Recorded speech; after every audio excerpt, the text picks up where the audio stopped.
There are some things that are just very difficult to see in a translation. There are times, particularly for Paul, where he makes up words. And when we look at these words, we don't have equivalent English words. In fact, there were no equivalent Greek words. So Paul makes them up in order to make a point. And we often miss this because when we look at our English translation, we don't even just see one word for that word. Sometimes we see a whole phrase for it. And sometimes those whole phrases mask something really important. Let's look at just one example of things that we can see in Greek that we can't see in English and how it makes a difference.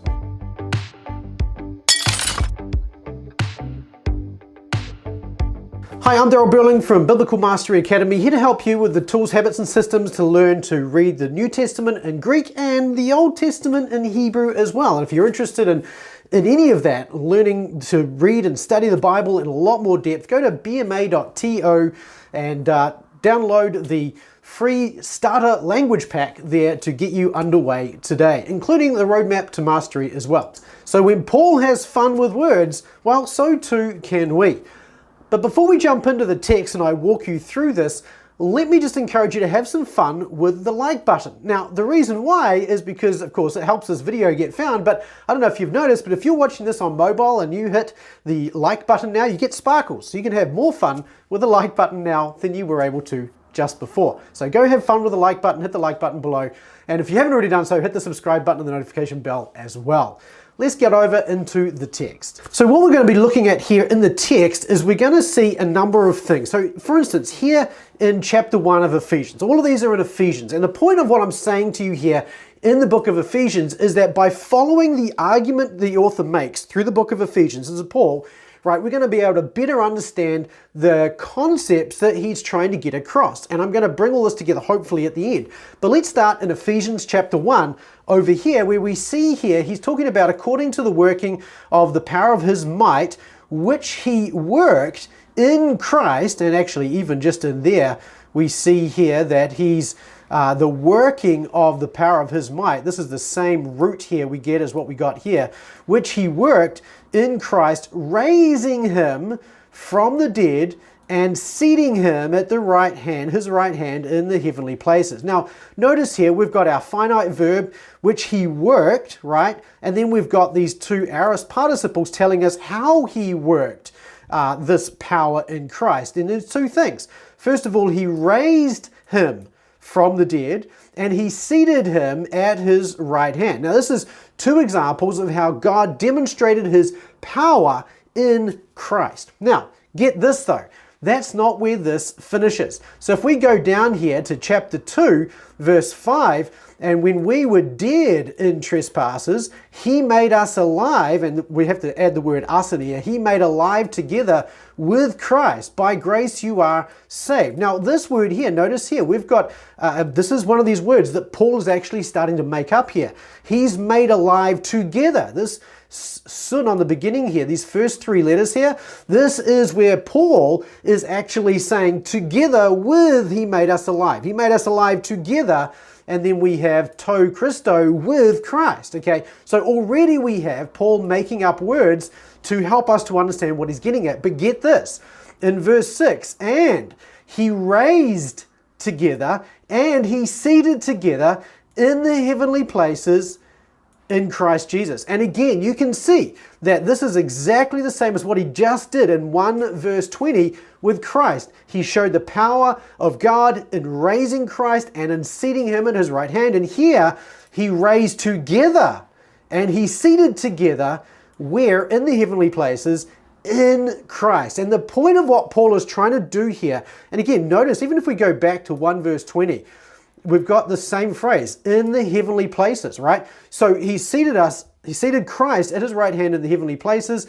And then down here, he's seated us, he's raised us, and he seated us in the heavenly places in Christ. The point here is what Paul is trying to say is he's trying to show us here that what happened of Christ also is true of us. So when God raised Christ from the dead, there's a sense in which he raised us from the dead. When God seated Christ at his right hand, there's a sense in which he seated us at his right hand in the heavenly place. Notice the aorist tense forms here. The aorist tense form is trying to tell us that this is a completed item from the viewpoint of the speaker. Paul is speaking here as if these are completed. These are finished. He's talking about these as whole events, and this lends itself to being something that was accomplished, in the past, at the time that God raised Christ and seated Christ at the right hand of the Father as well. And the point here is really, well, we're going to come back to this in a minute, in Christ Jesus. So what happened of Christ unites us. We are now united with Christ in his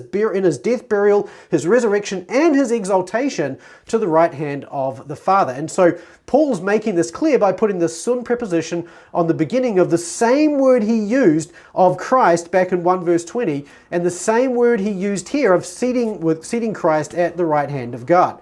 Now, again, when you look at this in English, he seated us together is probably what you're going to see. And he raised us together is, again, what you're going to see in the English translations. But this is just one word that Paul's making up here. Now, this doesn't stop here. One of the key purposes of the book of Ephesians is to indicate this idea of unity. And in chapter 2, he talks, after about verse 11 through to the end of chapter 2, he's talking to us there a lot about the unity that is now shared between Jews and Gentiles, because Jews and Gentiles have been created into one new man in Christ, 2 verse 18, making peace. And of this fact, then he's reconciled both Jew and Gentile to God through in one body to God through the cross, right? Verse 16. So what we've seen in chapter 2, the second half of chapter 2, is that now Jews and Gentiles in Christ are also, there's no distinction between them from an inheritance point of view, from the point of view of what is available to them in Christ, right? So the two have been made into one new man. And so then in chapter 3, verse 16, he's talking here about what he's been appointed to preach, which is to say that the Gentiles are fellow heirs and fellow body members. There's an interesting word. This is a made-up word. And fellow sharers of the promises, or the promise that is in Christ Jesus through the gospel. So what we're seeing here again is this sun preposition, this S or sigma upsilon nu, which is that sun preposition, being shoved onto the front of words that don't normally have this word on the front of them. So now it's possible to be a fellow heir, right? So this is probably one that may not be made up, but sun soma, this is unique, right? Who would ever use the word sun with body?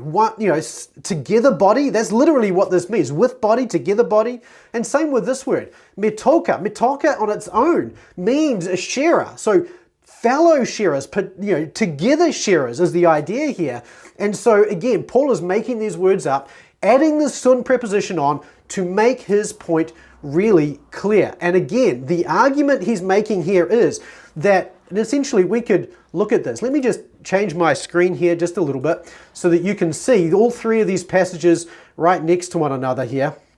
And you can see 1 verse 20 here, you can see 2 verse 6 here, and you can see 3 verse 6 here. And if we just highlight one more thing here, you can see that in each of these verses we have ento Christo, ento Christo, ento Christo. The point of this is that this idea of us being in Christ is the thing that, he worked in Christ. He worked his power in Christ in verse 20. In verse 6 of chapter 2, we are in Christ, and so we were raised with him and seated with him. And then in chapter 6, we are fellow heirs and members of the same body and fellow sharers of the promise in Christ. In other words, the fact that we are in Christ not only unites us to Christ, but it also unites us to one another, and particularly in this context creates unity between Jew and Gentile within the church.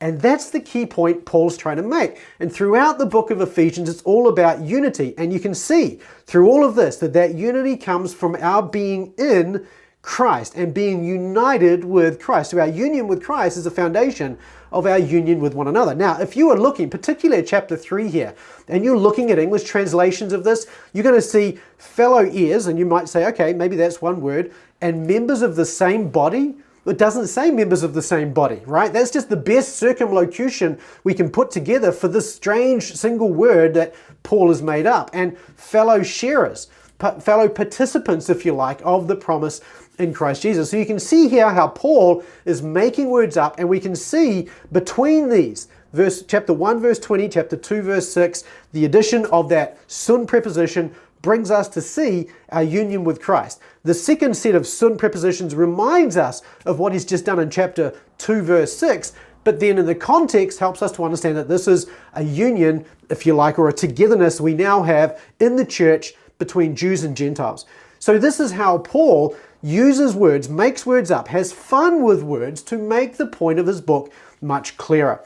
And if you were reading this just in English, you would probably miss a lot of these connections.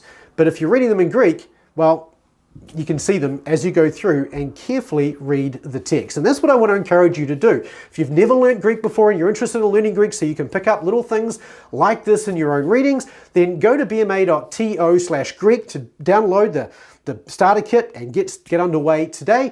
And we look forward to serving you inside the membership if you choose to go down that track. Now, if you're interested in learning Greek for free, then check out this video up here, which I did a little while ago about how you can learn Greek without charge, completely free, using resources on the internet, some good stuff around. So let me ask you this. If you don't know Greek, then have you ever seen something you look at in the New Testament in English and you look at it like this, and then you come back and you like, actually no.